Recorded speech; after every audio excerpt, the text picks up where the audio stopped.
अस्सलाम वालेकुम। Shakeel Awan journalist official YouTube channel में मैं आपको खुश आमदीद कहता हूँ। आज कबूतर बहुत सारी खबरें लाया, लेकिन सरेदस ये है कि पीटीए ने एक मौक़िफ़ अख्तियार किया कि कल जो पीटीआई का वर्चुअल जलसा था, उसके हवाले से उसने आज एक मौक़िफ़ अख्तियार किया पीटीए ने कि जी कल इंटरनेट सर्विस जो थी, वो टेक्निकल बुनियादों पर ख़राब थी और उसमें तकरीबन 5 से 6 घंटे ठीक करने में लगे। आप खामोश भी रह सकते थे। इंटरनेट सर्विस थी, नहीं थी, चली, नहीं चली, ये अवाम बेवकूफ़ कतई नहीं है। और आप अपना मौक़िफ़ देकर ये साबित करना चाहते हैं कि कल आपने जलसे को नाकाम नहीं किया या करने की कोशिश की, बल्कि आप तो खुद एक परेशान थे क्योंकि नेट की सर्विस जो थी ख़राब थी।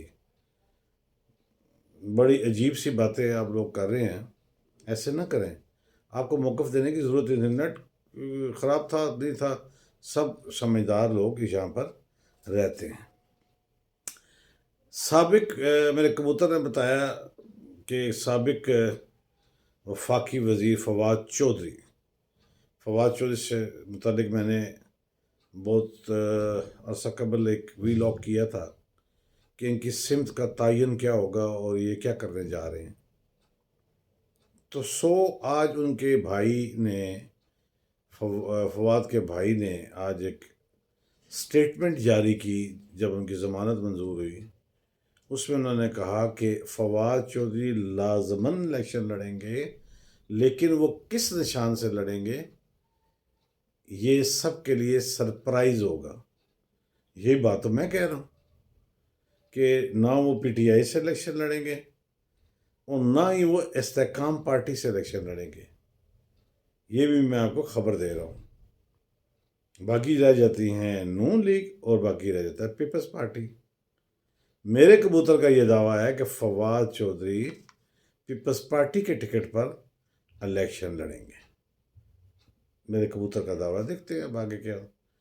क्योंकि मेरे कबूतर का एक दावा जो है वो अचानक उसमें तख़ीर हुई और 2 रोज़ की तख़ीर से वो पार्टी बदल गई।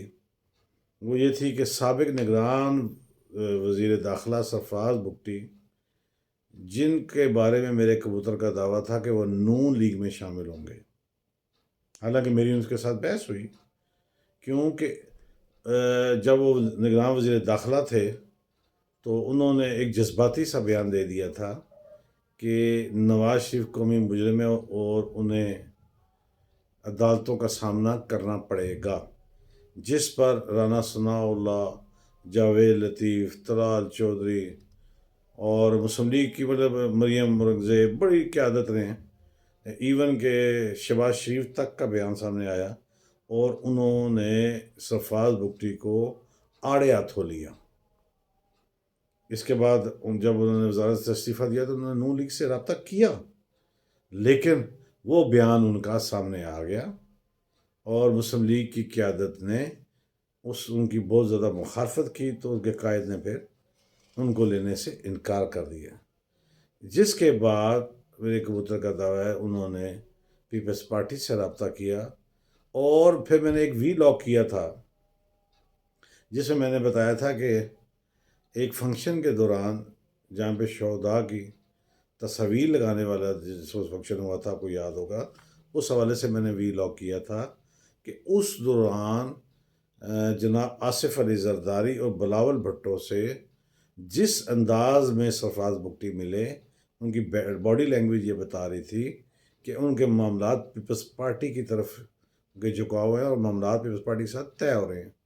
तो मैंने ये भी कहा था कि कबूतर का दावा नून लीग का है, जबकि बिलावल भुट्टो और आसिफ जरदारी के साथ जो मुलाकात है उस फंक्शन में जो बॉडी लैंग्वेज थी वो उनकी शामिल होने वाली थी पीपल्स पार्टी की, और आज पीपल्स पार्टी को प्यारे हो गए। देखना यह है टेक्निकली अब वो इलेक्शन लड़ सकेंगे या नहीं, ये भी एक सवालिया निशान है। आगे आज पाकिस्तान क्रिकेट बोर्ड ने خواتین سابق کرکٹر کو بھی میدان میں اتارنے کا فیصلہ کیا ہے، اور وہ میدان ہے خواتین امپائرس کا۔ لے جی، اب یہ کسر رہ گئی تھی۔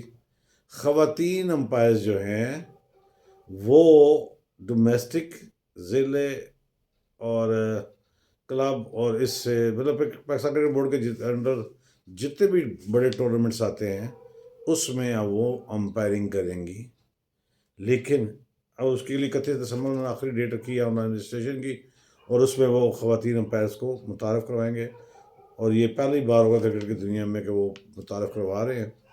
اب دیکھنا یہ ہے کہ کیا وہ سپروائز کریں گی وہ میچز جو کہ خواتین کے ہیں، یا پھر وہ لڑکوں کے جو میچز ہیں ان کو بھی سپروائز کریں گی۔ یہ ایک چیز ابھی رہ گئی ہے۔ تاہم میرے کبوتر کا یہ دعویٰ ہے کہ وہ تمام کرکٹ کے جو ہیں فارمیٹ، ان سب میں خواتین کرکٹر جو ہیں وہ امپائرنگ کے فرائض انجام دیں گی۔ آخر میں کل جو ہیڈ کانسٹیبل اسلام آباد میں اپنے بیٹے سمیت شہید ہوئے، آج ان کی جب میں نے تصاویر دیکھی تو ماشاءاللہ انتہائی گبرو جوان، خوبصورت جوان وہ ہیڈ کانسٹیبل تھے، بیٹا بھی ماشاءاللہ بہت خوبصورت نوجوان تھا۔ ان کی نماز جنازہ پڑھا دی گئی، روایتی بیان آ گیا ہے کہ ہم نہیں چھوڑیں گے اور یہ کریں گے، لیکن 24 گھنٹے سے زیادہ کا وقت گزرنے کے باوجود اس معاملے میں کوئی پیش رفت نہیں ہو سکی۔ اگر اسلام آباد میں پولیس والے ہی محفوظ نہیں تو عام آدمی کی کیا حالت ہوگی، سوالیہ نشان چھوڑے جا رہا ہوں۔ کل انشاءاللہ نئی خبروں نئی بات کے ساتھ حاضری ہوگی۔ چلتے چلتے ہمیشہ کی طرح یہ کہوں گا، جہاں اپنا اور اپنے پیاروں کا خیال رکھتے ہیں، ارد گرد موجود مستحقین کا بھی خیال رکھیں۔ کوشش کیجیے کہ کوئی آپ کی شکایت اللہ سے نہ لگا دے۔ اگر میری بات، خبر، تبصرہ، تجزیہ آپ کو اچھا، صحیح اور ٹھیک لگے تو میرے چینل کو سبسکرائب کیجیے گا، لائک کیجیے گا، کمنٹس کیجیے گا، شیئر کیجیے گا۔ اللہ حافظ۔